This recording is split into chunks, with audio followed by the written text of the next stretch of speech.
नमस्कार दोस्तों, आपके साथ मैं हूं आकिल रजा। उत्तर प्रदेश में विधानसभा चुनाव खत्म हो चुके हैं। एग्जिट पोल सबके सामने है। एग्जिट पोल में भारतीय जनता पार्टी की सरकार बनते हुए दिख रही है। अभी नतीजे आने बाकी हैं। नतीजों में क्या कुछ रहेगा ये आने वाला वक्त बताएगा। लेकिन एक इंपॉर्टेंट सवाल, महत्वपूर्ण सवाल जो आपके जहन में ये आ रहा होगा, उस पर आज हम बात करेंगे कि आखिर असदुद्दीन ओवैसी जो लगातार पूरे उत्तर प्रदेश में घूम घूम कर रैलियां कर रहे थे, पूरे उत्तर प्रदेश में रैलियां कर कर अपनी हिस्सेदारी की बात कर रहे थे, अपनी क़यादत की बात कर रहे थे, क्या असदुद्दीन ओवैसी की पार्टी के कैंडिडेट भी सीट निकाल पाएंगे या नहीं निकाल पाएंगे, या कितनी सीटें निकाल पाएंगे?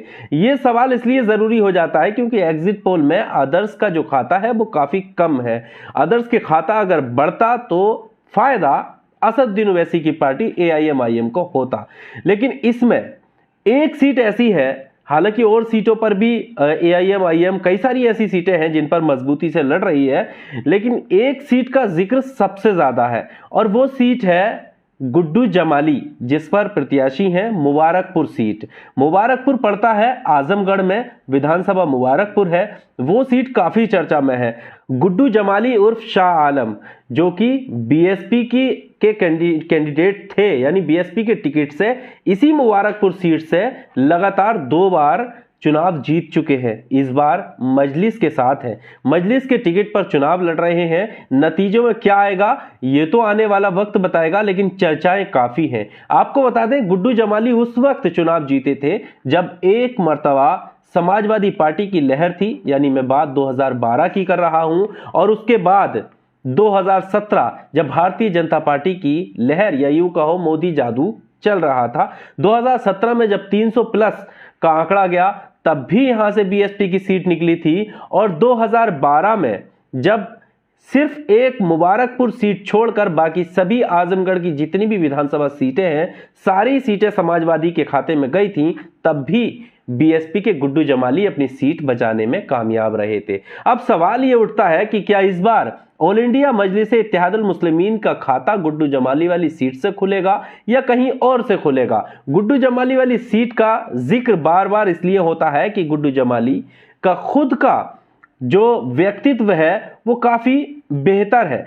पिछले चुनावों की बात करें तो 2 बार विधायक रह चुके हैं, और इस बार भी जब ऑल इंडिया मजलिस इत्तेहादुल मुस्लिमीन की वहां पर रैलियां हुई तब भीड़ के अंबार लगे हुए थे। जन सैलाब उनकी रैलियों में उमड़ रहा था। तब लग रहा था कि शायद अब ये सीट भी गुड्डू जमाली इस बार भी जीत जाएंगे और मजलिस के खाते में ये सीट मुबारकपुर वाली जाने वाली है। इस सीट के कुछ आंकड़ों पर हम बात कर लेते हैं कि आखिर मुबारकपुर विधानसभा सीट के जातीय आंकड़े क्या हैं, किस तरह के मुद्दे वहां पर रहते हैं, बुनकर समाज को किस तरह रुझाने की बात की जा रही है, क्योंकि आपने देखा होगा कि असदुद्दीन ओवैसी भी बुनकर समाज को लेकर अपने तकरीरों में जिक्र करते रहे हैं और वहां पर काफी हद तक वोटर्स जो हैं बुनकर समाज के हैं।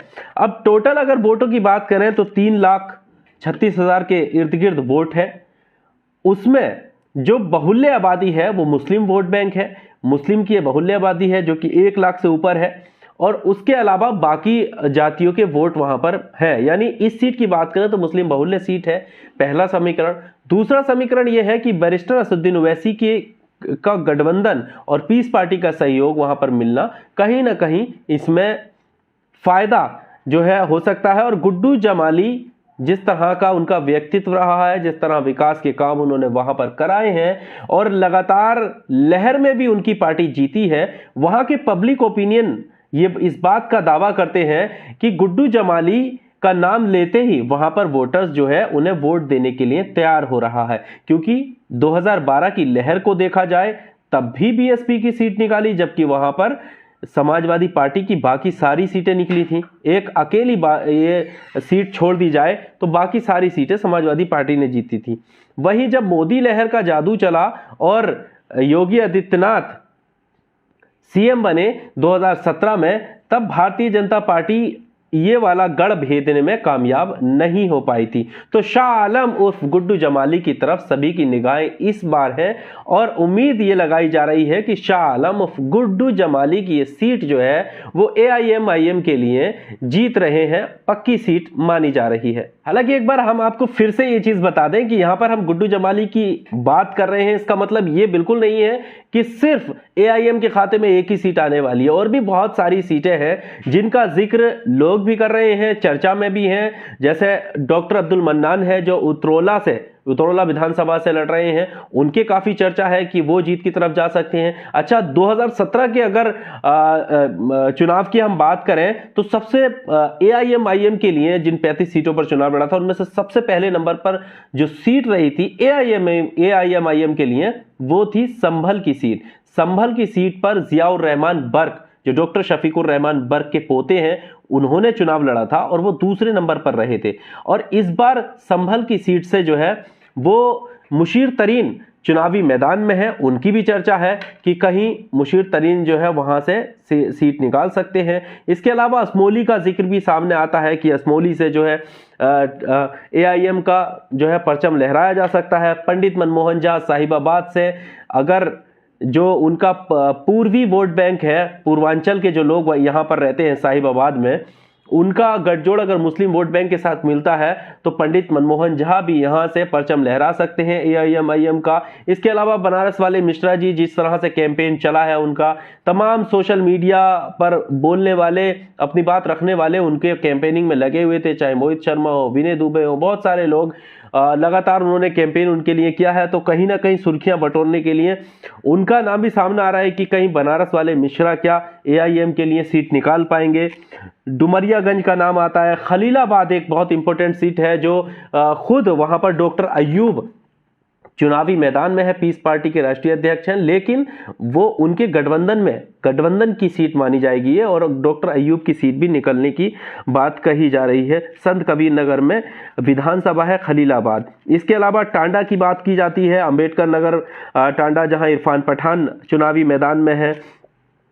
तमाम ऐसी सीटें हैं। सहारनपुर देहात की बात की जाती है, फिरोजाबाद, शिकोहाबाद, ये सीटें ऐसी हैं जहां पर बात की जा रही है कि यहां से भी कुछ ना कुछ उम्मीदें हैं एआईएम के कैंडिडेट निकलने की। तो ओवरऑल कहा यह जा सकता है कि कुछ जो टॉप की सीटें उनका मैंने नाम लिया जिनकी जिक्र ज्यादा हो रहे हैं। अब देखना यह होगा कि आने वाली 10 मार्च को नतीजे एआईएम को उत्तर प्रदेश में कितना कामयाबी दे पाते हैं। जिस तरह से बिहार के अंदर 5 सीटें निकाल पाई थी मजलिस, क्या उत्तर प्रदेश में 5, 10 या 12 या खाता किस तरह रहेगा, ये आने वाला वक्त बताएगा। आपको क्या लगता है उत्तर प्रदेश में क्या भूमिका रह सकती है, कितने विधायक एआईएम निकालने में उत्तर प्रदेश से कामयाब रहेगी? आप अपनी राय जरूर कमेंट बॉक्स में दीजिए। अगर आपको लगता है कि आपकी किसी विधानसभा का जिक्र, किसी विधानसभा का जो समीकरण है वो हम आपके सामने रखें, तो आप उस विधानसभा का नाम भी हमें कमेंट बॉक्स में दे सकते हैं। इस वीडियो में सिर्फ इतना ही।